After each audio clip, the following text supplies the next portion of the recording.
I have no words to say, मेरे पास कहने के लिए शब्द नहीं हैं। I have no words to praise, मेरे पास तारीफ़ करने के लिए शब्द नहीं हैं। No one can deny the truth या फैक्ट, इस सच्चाई से कोई इनकार नहीं कर सकता या सच को कोई नकार नहीं सकता। आई स्ट्रांगली बिलीव दैट, यानी मुझे पक्का विश्वास है, मजबूती से विश्वास है। जब हम किसी बात पे बहुत ज़्यादा विश्वास कर लेते हैं, मजबूती से विश्वास करते हैं, तो ये फ्रेज़ यूज़ होता है, I strongly believe that. Next, can you please speak a bit slowly, क्या आप प्लीज़ थोड़ा धीरे बोल सकते हैं। नेक्स्ट है, it doesn't make any sense, कोई तुक नहीं बनता। इट्स मेकिंग मी एंग्शियस, ये मुझे चिंतित कर रहा है। तो ये सारे फ्रेजेस जो हैं हम लोग कन्वर्सेशन में यूज़ करने वाले हैं, जिससे हमारा कन्वर्सेशन होगा ब्यूटीफाई। तो वीडियो के एंड तक बने रहिएगा, और अगर मेरा वीडियो पसंद आता है तो इसे लाइक शेयर ज़रूर कर देना, मेरे चैनल को सब्सक्राइब कर देना, साथ में बेल आइकन को प्रेस कर देना ताकि आप लोग को नोटिफिकेशन मिलता रहे। तो let's get started. Hi everyone, welcome back to my channel clear concept. I am Raksha Khan, और आज की वीडियो में हम लोग कुछ इंपॉर्टेंट फ्रेजेस को देखेंगे। तो सबसे पहला हमारा फ्रेज़ है वो, I have no words to praise, मेरे पास तारीफ़ करने के लिए लफ्ज़ नहीं हैं। जैसे तुम्हारी खूबसूरती की तारीफ़ करने के लिए मेरे पास लफ्ज़ नहीं हैं।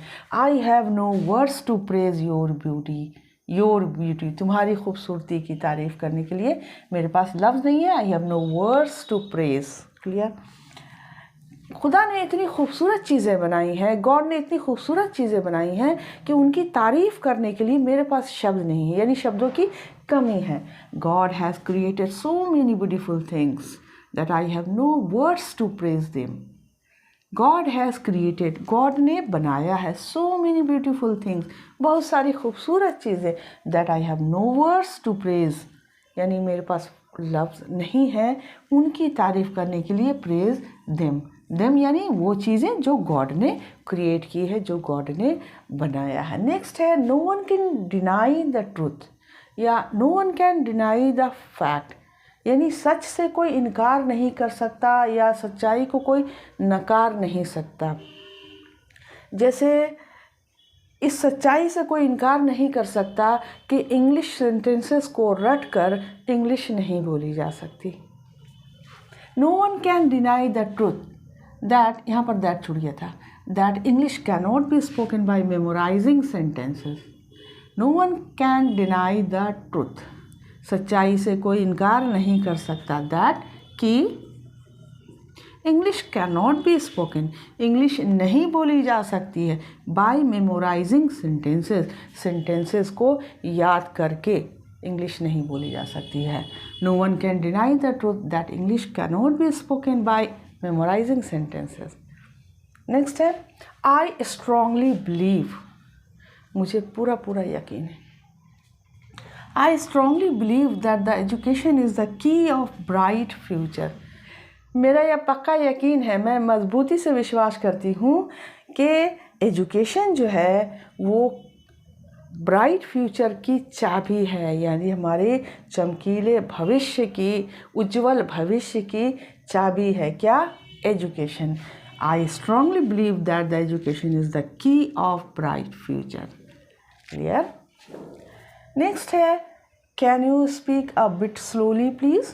तो प्लीज़ आप लास्ट में भी लगा सकते हो, कैन यू के बाद भी आप यहाँ पर लगा सकते हो, प्लीज़ कहीं पर भी लगा सकते हैं, दोनों जगह पर। तो can you please speak a bit slowly, क्या प्लीज़ आप थोड़ा धीरे बोलेंगे। भाई कल मेरा इंटरव्यू है, मैं उसकी तैयारी कर रही हूँ, तो क्या आप थोड़ा धीरे बोलेंगे, मुझे डिस्टर्ब हो रहा है। I have an interview tomorrow, I am preparing for it, can you please speak a bit slowly. और यहाँ पर होना चाहिए था, ये छूट गया था, यहाँ पर मैंने डाल दिया। Can you please speak a bit slowly, I am getting disturb.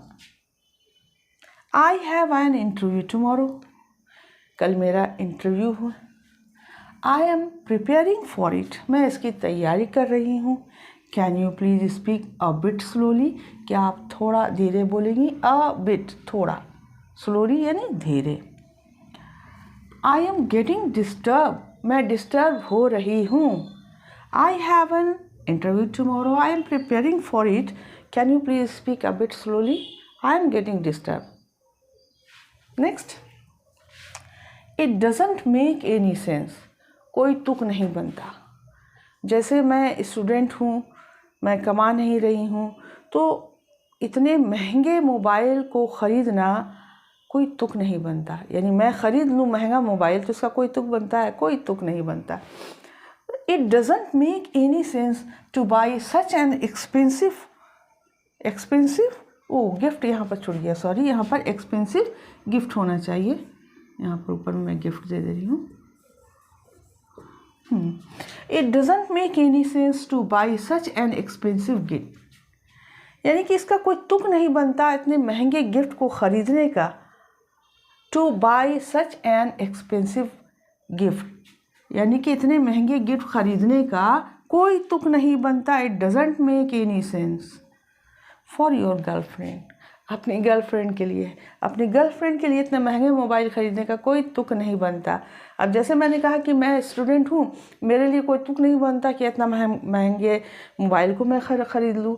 तो it doesn't make any sense to buy such an expensive mobile.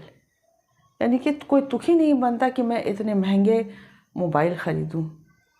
Clear. Next है, इट्स मेकिंग मी एंक्शस. ये मुझे चिंतित कर रहा है. कई बार ऐसा होता है कि कोई चाबी या कोई ज़रूरी चीज़ कहीं पर रख कर भूल जाते हैं, वो मुझे पता नहीं कि कहाँ है, तो इससे मुझे चिंता होने लगती है या हमें चिंता होने लगती है. It's making me anxious not knowing where my keys are. यानी मुझे चिंतित कर रहा है ये कि मैंने चाबी कहाँ रख दी है, मेरी चाबियाँ कहाँ है, ये मुझे पता नहीं है. ये बात मुझे चिंतित कर रहा है. या कई बार ऐसा होता है कि फ़ोन लगाया जा रहा है किसी को, या मेरे कोई रिलेटिव बाहर है, उन्हें फ़ोन लगाया जा रहा है और उन्हें लग नहीं रहा है, तो ये बात हमें चिंतित करती है. It's making me anxious, please try to call him again. यानी ये बात मुझे चिंतित कर रही है, आप प्लीज़ एक बार उसे कॉल करके देख लें. बार बार उनका कॉल नहीं लग रहा है, इसलिए एक बार फिर से उन्हें कॉल करके देख लें. It's making me anxious. This is the end of the video. मिलते हैं नेक्स्ट वीडियो में. तब तक के लिए गुड बाय, गुड लक.